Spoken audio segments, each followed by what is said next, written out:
दुनिया में ऐसी घटना होती रहती है जिसको इंसान को मानना असंभव है। आज मैं आपके लिए भी कुछ ऐसी कहानी लेकर आ चुका हूँ। मेरा नाम है ज़हीर अब्बास। आज मैं आपके लिए एक न्यू स्टोरी लेकर आ चुका हूँ। ये कहानी मुझे नईम भाई ने भेजी है कराची से। मैं कराची में एक फैक्ट्री में काम करता हूँ। मेरी रूटीन थी सुबह को फैक्ट्री जाना और शाम को वहाँ से वापस घर आना। एक रोज मैं रात को घर पे वापस आ रहा था तो मुझे चौराहे पर एक लड़की मिली जो मुझे घूर घूर के देख रही थी, पर मैंने उसे इग्नोर किया और मैं घर चला गया। फिर अगले दिन मैं शाम को फैक्ट्री से वापस आ रहा था तो उसी चौराहे पे मुझे वो लड़की दोबारा दिखी। वो मुझे गुस्से में देख रही थी, पर इस बार भी मैंने उसे इग्नोर किया और घर पर चला गया।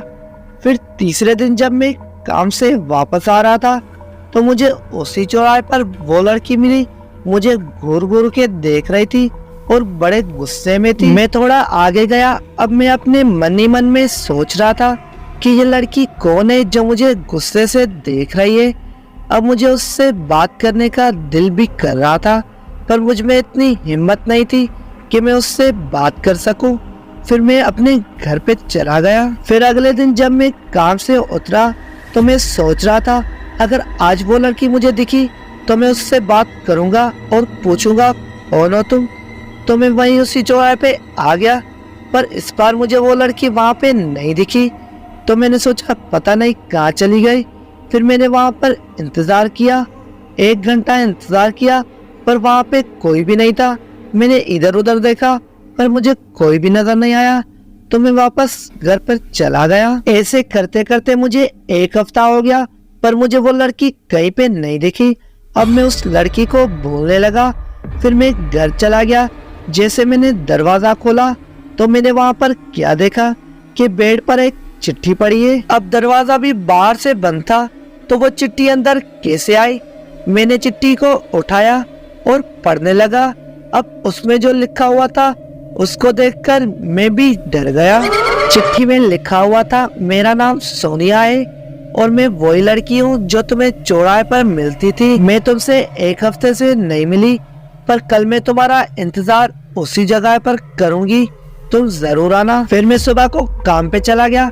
जैसे शाम को मैं काम से उतरा तो मैं उसी चौराहे पर आकर खड़ा हो गया, पर वो लड़की कहीं भी नहीं थी। मैंने उसका 2-3 घंटे इंतजार किया पर वो कहीं भी नहीं थी।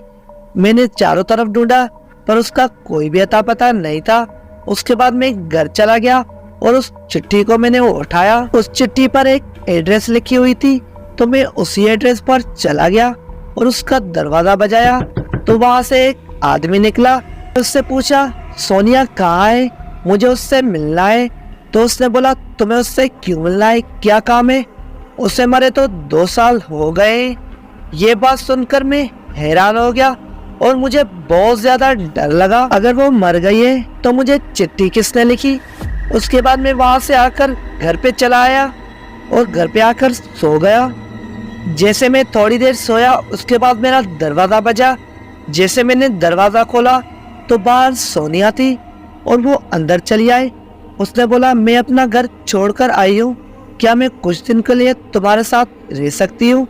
तो मैंने उससे बोला ठीक है तुम मेरे साथ रह जाओ। अब मैं बहुत ज्यादा खुश था। ऐसे करते करते हमें 1 महीना हो गया और हमें एक दूसरे से प्यार हो गया। बहुत प्यार मैं उससे करता था। और जैसे मैं सुबह को काम पे गया तो वहाँ पे मैंने अपने दोस्तों को बोला कि तुम्हारे लिए मेरे घर पे रात को सरप्राइज है, जरूर आना तुम लोग। उसके बाद मैं शाम को जॉब से उतरा तो मैं सीधा घर चला गया। अब मैं अपने दोस्तों का इंतजार कर रहा था। थोड़ी देर के बाद मेरा दरवाजा बजा। मैंने जैसे खोला तो मेरे दोस्त थे। उन्हें मैंने घर पे अंदर बुलाया और उन्हें बोला तुम्हारे लिए ये सरप्राइज है, ये है तुम्हारी भाभी सोनिया। तो वो लोग देखकर हैरान हो गए। अब वो लोग बोलने लगे कहाँ है भाभी, हमें तो कोई दिखाई नहीं दे रही। मैंने बोला ये जो देखो मेरे साथ खड़ी है। वो बोल रहे थे हमें कुछ नजर नहीं आ रहा। तो इस बात पे मैं गुस्सा हो गया कि तुम लोग जाओ यहाँ से, आज के बाद कभी यहाँ पर नहीं आना और मैं तुमसे बात नहीं करूँगा। उसके बाद मैंने उन लोगों को घर से निकाल दिया। उसके बाद सोनिया ने मुझे बोला तुमने ऐसे दोस्त किए जो नशाई है, आज के बाद तुम उनसे बात नहीं करोगे और ना ही वो इस घर पे आएंगे। फिर मैं जैसे सुबह को काम पे गया तो वहाँ पे मुझे वो दोस्त मिले। उन्होंने बोला, मेरे दोस्तों ने बोला, हम तुमसे झूठ नहीं बोल रहे, वहाँ पर कोई भी नहीं था, हम तुमसे झूठ क्यों बोलेंगे। ये सुनकर अब मुझे भी उनकी बातों पर एतबार होने लगा। उसके बाद शाम को मैं घर पर चला गया। उसके बाद रात को हम लोग सो गए। जैसे मैं आधी रात को नींद से उठा तो सोनिया जो है बिस्तर पर नहीं है। अब मैं बहुत ज्यादा हैरान हो गया, पता नहीं कहाँ चली गई। उसके बाद मैं वहाँ से उठा और बाहर की तरफ आया, वहाँ पे भी सोनिया नहीं थी। अब मैं छत की तरफ जाने लगा। जैसे मैंने वहाँ पर देखा, उसे मैं देखकर हैरान हो गया।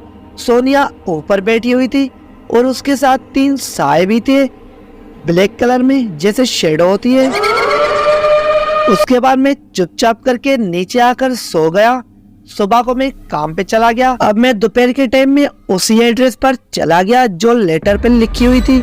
वहाँ मैंने दरवाजा खटखटाया तो वहाँ पे एक आदमी निकला। तो मैंने उससे बात की। उसने मुझे बताया कि सोनिया ने 2 साल पहले खुदकुशी कर ली थी, अपने आप को जला दिया था और उसके माँ बाप भी इधर से चले गए थे। ये उसका चाचा था।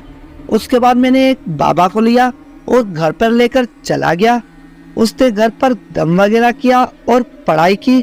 उसके बाद उसने मुझे बोला, यहाँ पर साया है। उसने बोला, अब मैं इसको अपने साथ लेकर जा रहा हूँ और तुम्हें कभी भी नहीं दिखेगा और तंग करेगा।